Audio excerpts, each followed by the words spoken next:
Lo nggak pacaran lengan ron bang. Berapa? Itu mana ubah kau main kah? Ika mengatakan lelaki pertunan ya, pasti ada Iya jauh bener timnya. ya. Kan dengar apa ya. Ilong kenapa lihat dengan ron? Ilong cuma pacaran, cuman kan long karena long galak tan anak miat ka, awak guna anak miat. Mungkin anak miat malah pacaran. Jadi form lah bang kan. Mbak mak pi kan yang ni deh. Yang mana bang? Kasiap ron le. Mai. Hoi le, jelami enam tapat le.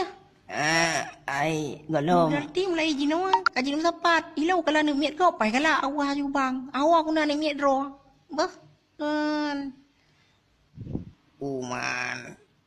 Ai, kami mutan jelami ada arai. Uman, mam keratat jaga man. Long kuat cok jelami le mengkah. Pemnya kekah kan dempa na ya. Cok jelami.